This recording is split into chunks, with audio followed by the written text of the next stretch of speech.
Oke, assalamualaikum warahmatullahi wabarakatuh.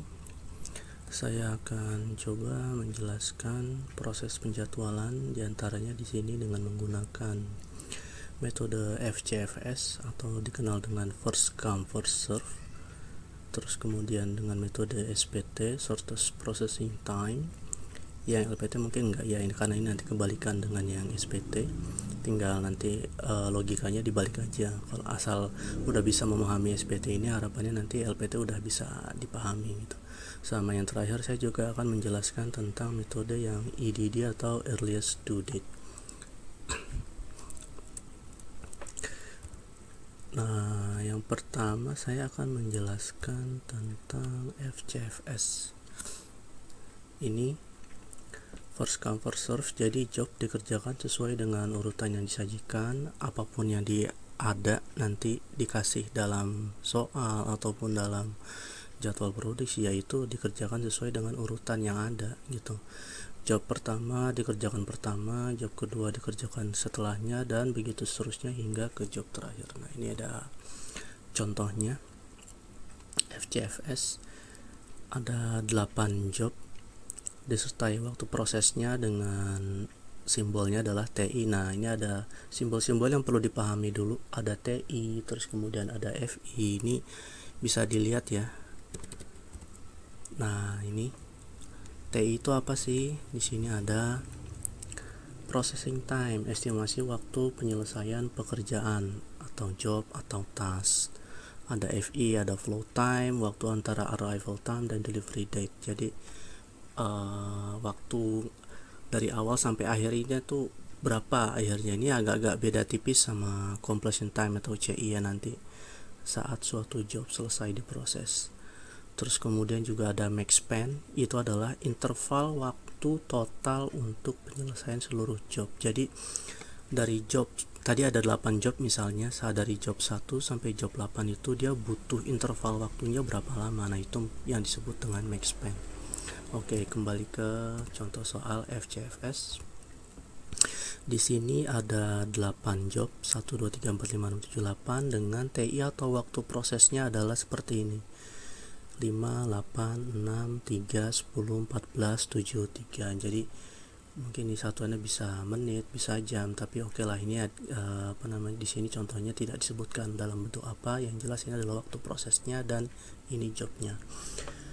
Cara mengerjakannya bagaimana? Gampang aja, sesuai dengan tadi aturannya, sesuai dengan urutan yang disajikan ya. Karena urutannya adalah seperti ini ya, kita langsung kerjakan sesuai dengan urutan jobnya 1 2 3 4 sampai 8. Waktu prosesnya juga sesuai dengan yang ada awal ini.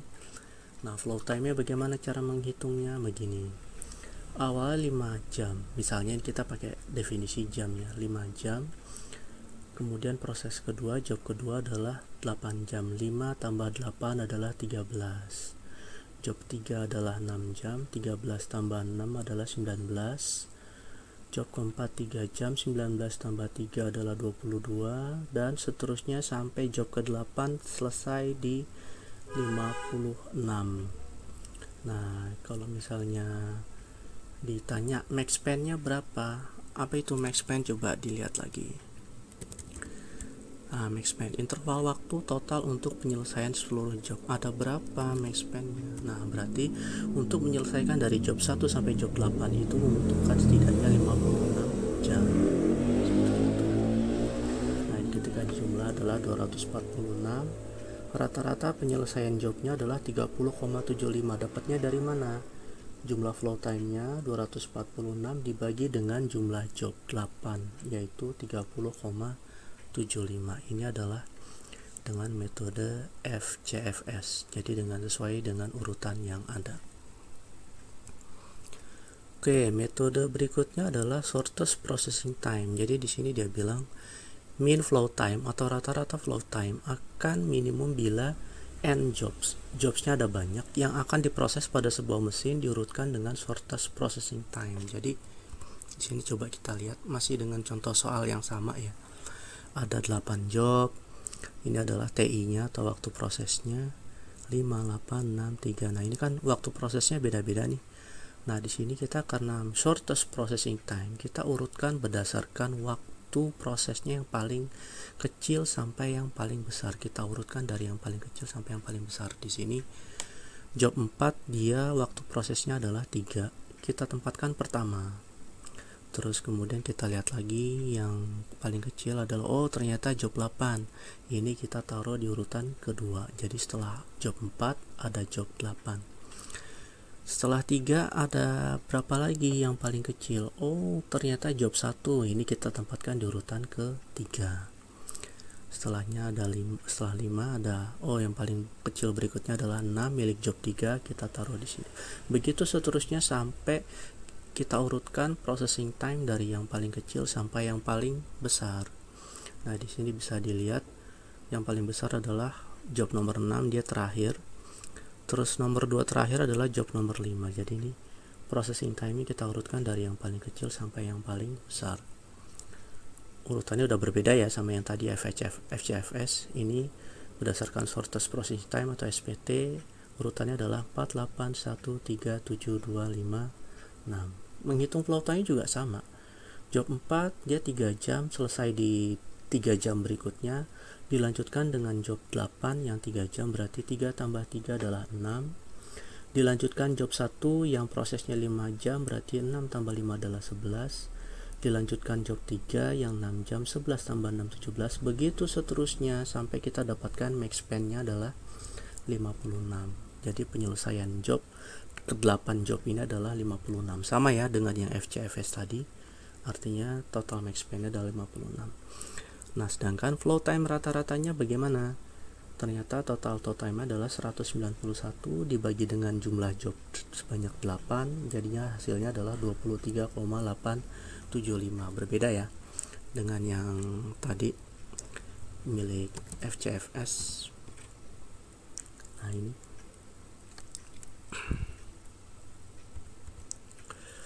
oke, itu adalah SPT. Nah, kalau yang LPT tadi gimana? Longest processing time gitu kan ya. Nah, longest processing time ini kebalikan dari shortest processing time. Jadi kita urutkan dari yang paling lama sampai yang paling cepat gitu. Nah, di sini lihat yang paling lama adalah milik job 6, berarti nanti dia kalau pakai LPT dia ada di urutan pertama. Nah, terus job 4 karena dia yang paling cepat dia taruh di urutan paling terakhir. Kebalikan dari SPT. Gitu aja sih logikanya antara SPT dan LPT. Oke, berikutnya ada, nah ini sebelumnya saya jelaskan juga. Ini tadi hasil perhitungan yang tadi, max span-nya 56, rata-ratanya ada 23,875 ya. Nah, ini disebut dengan Gantt chart. Gantt chart ini, jadi kenapa nih ukuran boxnya beda-beda? Karena ini box ini menyatakan ukuran waktu prosesnya. Jika sebetulnya lihat nih, job 4 ya waktunya adalah 3, sama dengan job 8, ukuran boxnya sama. Nah, sedangkan job 1 dia 5, makanya ukuran boxnya agak lebih besar daripada job 4 atau job 8. Job 3 dia nilainya 6, lebih besar lagi dari 4, 8, 1. Begitu seterusnya sampai job ke-6 yang dia 14. Nah, ini dia ukuran boxnya paling besar ya di antara yang lain, karena memang dia flow time-nya atau TI-nya waktu prosesnya atau TI-nya dia paling besar. Nah, ini kalau digambarkan dalam bentuk Gantt chart seperti ini. Ini adalah SPT. Nah, berikutnya saya akan menjelaskan tentang metode WSPT. Jadi di sini dia bilang bila terdapat n jobs yang akan diproses di sebuah mesin dan setiap job memiliki bobot, jadi nanti diketahui bobotnya, maka min flow time akan minimum bila job tersebut diurut. Nah, ini ada rumusnya. Kita lihat prakteknya. Masih dengan menggunakan data yang sama. Ada job 1 sampai 8, ada TI, waktu prosesnya, sama ada bobot. Nah, caranya gimana? Pertama-tama kita hitung dulu pembagian antara TI dan WI, waktu proses dengan bobot. 5 dibagi 1, 5, 8 dibagi 2, 4, 6 dibagi 3, 2, 3 dibagi 1, 3, dan seterusnya untuk keseluruhan job. Oke, untuk keseluruhan job. Nah, kemudian kita pilih dari yang hasil bagi TI dan WI-nya itu yang kita urutkan dari yang paling kecil sampai yang paling besar. Kita lihat di sini hasil bagi TI per WI-nya adalah milik job 3 karena dia nilainya 2 kan. Kita taruh di urutan pertama. Nah, terus hasil TI per WI-nya yang terkecil berikutnya adalah milik job 4, kita taruh di urutan kedua. Lihat lagi, setelah 2, 3 ada berapa? Oh, ternyata ada lagi job nomor 8, kita taruh urutan ke-3. Berikutnya ada nilai 3,5, milik job 7, kita taruh urutan ke-4. Begitu seterusnya sampai keseluruhan job sudah kita urutkan berdasarkan nilai TI per WI-nya tadi ya. Nah, terus kemudian berikutnya apa? Setelah kita tahu ini WI-nya, ini adalah TI-nya, maka kita hitung flow time. Cara menghitungnya bagaimana? Ya sama, berdasarkan waktu proses. Job 3 dia 6 jam, selesai di jam ke-6, dilanjutkan dengan job ke-4. Nilainya 3 jam, berarti 6 tambah 3 adalah 9. Dilanjutkan job 8 yang 3 jam, 9 tambah 3 adalah 12. Dilanjutkan job 7 yang 7 jam, 12 tambah 7 adalah 19. Begitu seterusnya sampai selesai seluruh job. Max span-nya berapa? Kita lihat sama ya, 56. Max span-nya 56. Dan ini adalah weighted flow time, hasil perkalian antara bobot atau WI dengan flow time atau VI. Berarti WI dikali FI. 3 dikali 6, 18. 1 kali 9, 9. 1 kali 12, 12, dan seterusnya. Nah, rata-rata ini dapatnya dari mana? Ini adalah hasil dari jumlah flow time 216 dibagi dengan jumlah job. Ada 8 kan? 216 dibagi 8 adalah 27. Nah, sedangkan ini rata-ratanya didapat dari penjumlahan weighted flow time yaitu 412 dibagi dengan ini bobotnya. Kita jumlahkan semua ada 15, berarti 412 dibagi 15 adalah 27,4667. Ini dengan WSPT. Nah, ada penjadwalan NJOS pada single machine dengan SPT minimasi min lateness atau rata-rata keterlambatan. Bila terdapat n jobs yang akan diproses di sebuah mesin, maka min lateness akan minimum bila jobs tersebut diurut menurut aturan SPT. Jadi SPT ini akan berguna untuk minimasi min lateness. Jadi ini masih dengan menggunakan data yang tadi. Ketika sudah kita hitung dengan SPT ya, maka di sini bisa dilihat rata-rata keterlambatannya adalah ini. Di sini total nah ini lateness adalah hasil pengurangan dari C per D. C itu apa? Nah ini completion time, hampir sama kayak flow time sebenarnya ngitungnya. Itu kan 3 tambah 3 6, 6 tambah 5 11, 11 tambah 6 17, dan seterusnya. Ini max span-nya 56. Dan lateness itu adalah hasil pengurangan antara completion time CI dengan due date. Nah ini 3 kurang 25 minus 22, 6 kurang 50 minus 44, dan seterusnya. Dan di sini kita lihat keterlambatan itu adalah sampai 22. Itu keterlambatan maksimumnya adalah 22. Itu. Nah, sedangkan rata-rata keterlambatannya adalah minus 0,3625 gitu. Mungkin agak saya coba jelaskan lagi sedikit. Di sini ada definisi lateness ya, keterlambatan, deviasi antara completion time dan due date. Tadi saya bilang completion time dengan flow time ini agak mirip. Jadi hasil flow time dari satu job ke job berikutnya itu kita jumlahkan akumulasi seperti itu terus.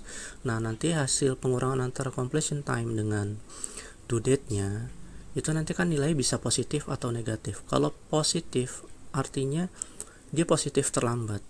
Nah, kalau negatif itu berarti dia tidak terlambat, artinya dia lebih cepat dari seharusnya. Logikanya seperti ini. Misalnya mesin waktu pengerjaan prosesnya adalah 3 jam.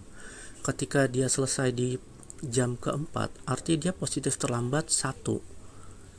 Harusnya dia selesai jam 3, dia selesai jam 4. Artinya dia terlambat 1 jam, positif terlambat 1 jam.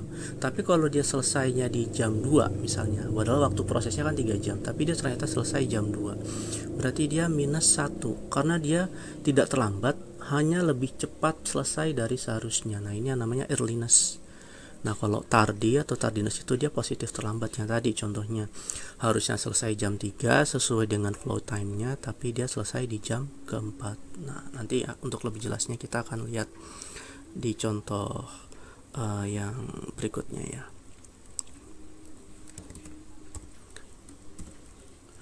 Oke, SPT udah, WSPT udah. Nah, sekarang saya jelaskan tentang EDD atau earliest due date. Cara mengerjakannya gimana? Ini masih menggunakan data yang sama. Ya, ada 8 job dan kita mengurutkan berdasarkan due date-nya. Jadi kan data awalnya kan tadi seperti ini ya. Nih, data awal seperti ini. Ada waktu, ada due date.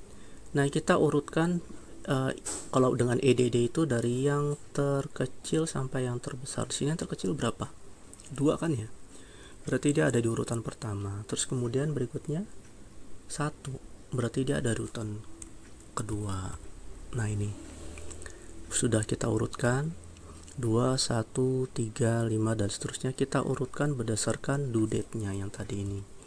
Due date yang ini kita urutkan dari yang terkecil sampai terbesar. Hasilnya adalah ini. Waktu proses itu definisinya adalah, atau simbolnya TI, due date itu DI. Nah, saat selesai ini sama completion time, sama dengan flow time sebenarnya. Dia mulai di job 2 selesai di jam ke-8, dilanjut ke job 1.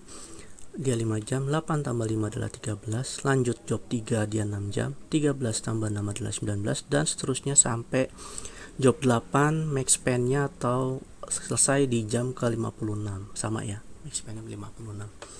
Nah, kemudian kita hitung nih lateness-nya dari masing-masing job. CI dikurang DI. Nih ya, C kurang D. 8 kurang 10 minus 2. Ini berarti dia selesai lebih cepat dari seharusnya. 13 kurang 15 minus 2 berarti juga dia lebih cepat dari seharusnya.